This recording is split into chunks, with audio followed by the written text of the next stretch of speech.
इस साल पुत्रदा एकादशी व्रत 5 अगस्त 2025 को रखा जाएगा।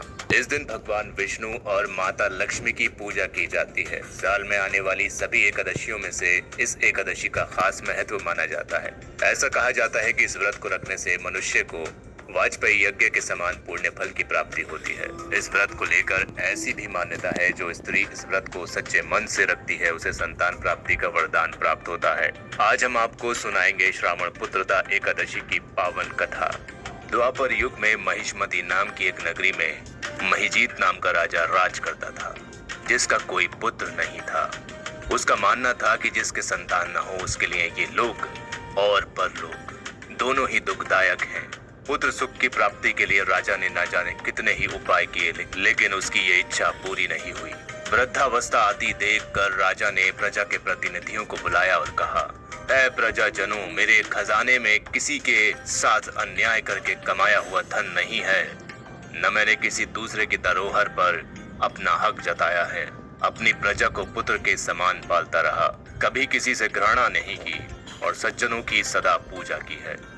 इस प्रकार धर्म युक्त राज्य करते हुए भी मेरा कोई पुत्र नहीं है। मेरे इस दुख का आखिर क्या कारण है? राजा महिजीत की इस बात को विचारने के लिए मंत्री और प्रजा के प्रतिनिधि वन को गए। वहां उन्हें बड़े बड़े ऋषि मुनियों के दर्शन किए। एक आश्रम में उन्हें एक अत्यंत वयोवृद्ध धर्म के ज्ञाता, बड़े तपस्वी, सनातन धर्म के गुण तत्वों को जानने वाले, शास्त्रों के ज्ञाता महात्मा लोमश मुनि मिले। सबने ऋषि को प्रणाम किया। उन लोगों को देखकर मुनि ने पूछा कि आप लोग किस कारण से आए हैं? लोमश ऋषि के ऐसे वचन सुनकर सब लोग बोले, है महर्षि, महिष्मतीपुरी का धर्मात्मा राजा महिजीत प्रजा का पुत्र के समान पालन करता है, फिर भी वो पुत्रहीन है, जिसके कारण वो दुखी रहते हैं। ये सुनकर ऋषि ने थोड़ी देर के लिए नेत्र बंद किए और राजा के पिछले जन्म का वृतांत जानकर कहने लगे कि ये राजा पूर्व जन्म में एक निर्धन वैश्य था, जिसने कई बुरे कर्म किए। ये एक गांव से दूसरे गांव व्यापार करने के लिए जाया करता था। एक समय ज्येष्ठ मास के शुक्ल पक्ष की द्वादशी तिथि के दिन मध्यावन के समय वो एक जलाशय पर जल पीने गया। एकादशी से ही उसने ना तो कुछ खाया था और ना ही पिया था। जलाशय पर एक तुरंत ब्याही हुई प्यासी गौ जल पी रही थी। राजा उस प्यासी गाय को हटाकर खुद जल पीने लगा। इसीलिए ही राजा को ये दुख सहना पड़ा।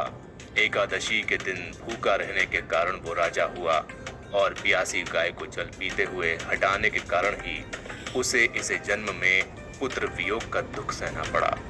ऐसा सुनकर सब लोग कहने लगे, है ऋषि, कृपया इस बात से मुक्ति पाने का उपाय बताएं। तब लोमश मुनि ने श्रावण शुक्ल पक्ष की एकादशी यानी पुत्रदा एकादशी व्रत करने और रात्रि भर जागरण करने की सलाह दी, जिसके बाद सभी ने श्रावण शुक्ल एकादशी का व्रत किया और इसके बाद द्वादशी के दिन इसके पुण्य का फल राजा को दे दिया।